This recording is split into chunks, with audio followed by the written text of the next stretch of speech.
financing the development of aviation infrastructure.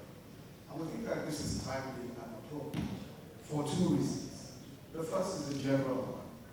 World aviation is a major economic force, and there is no question that its exponential growth in the coming years is guaranteed.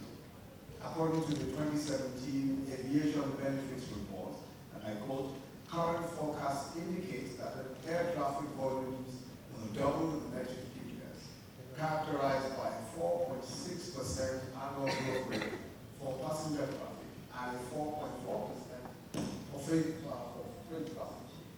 And putting estimates by the Gross Industry Air Transport Action, ATAG.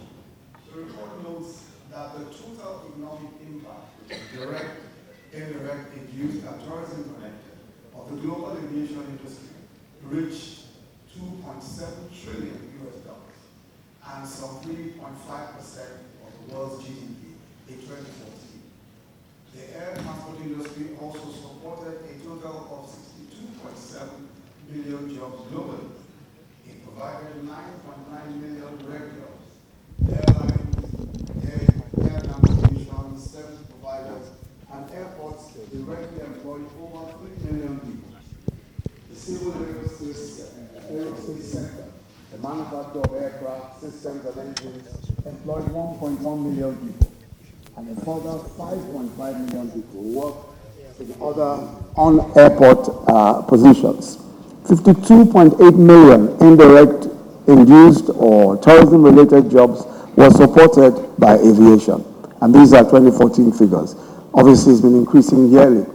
It is clear, therefore, that the critical responsibility of all stakeholders is to see and to ensure that this phenomenal growth trajectory of the industry is managed and regulated for safety, for efficiency, taking into account sustainable, environmentally friendly policies and regulations.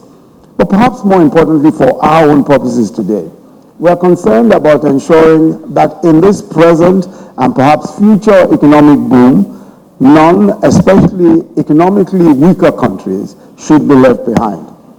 And the only guarantee against this are forums such as this that enable stakeholder interrogation of the problems of access to capacity and capital for developing economies. Now, which brings up the second reason for the timeliness of this forum, the peculiar challenges of financing aviation infrastructure in Africa.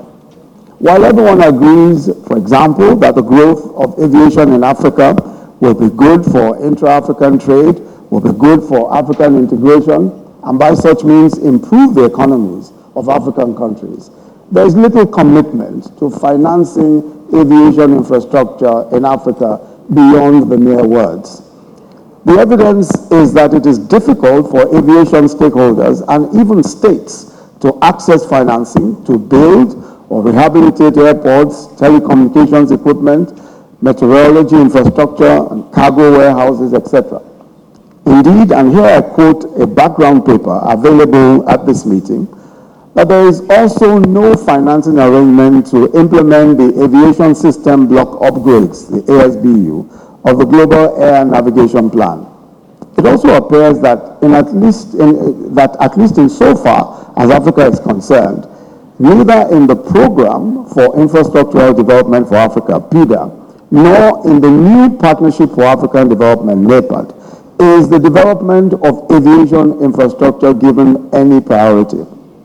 And so there is no better opportunity than this conference for a thorough engagement on the whys and wherefores, but more importantly, the practical steps that are required to ensure that African aviation is not left behind in the growth story of world aviation.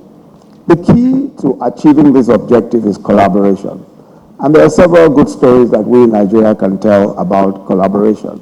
The African Development Bank is in discussions with us on financing Nigeria's Integrated Aviation Master Plan, which involves, amongst other components, the building of a maintenance, repair, and overhaul center, and the financing of a private sector-led national carrier.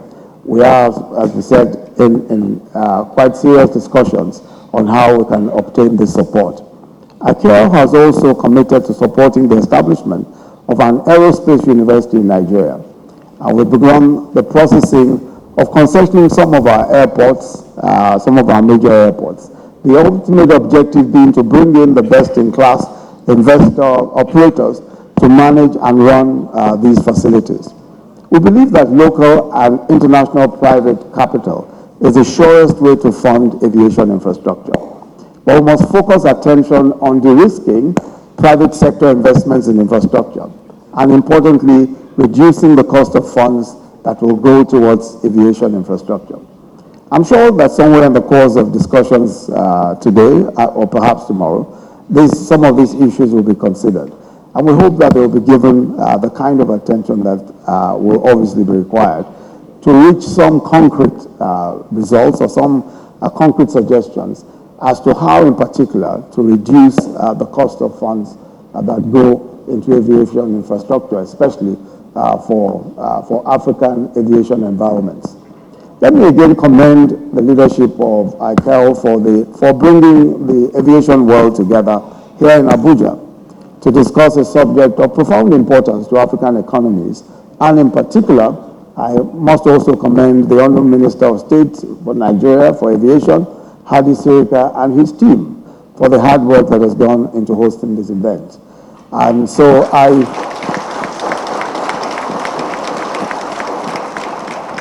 let me invite you to enjoy the sights and sounds and the culinary delights of Abuja. And on this note, it's my very special pleasure and privilege to declare open this special forum of the ICAO World Aviation Forum, financing the development of aviation infrastructure. Thank you very much.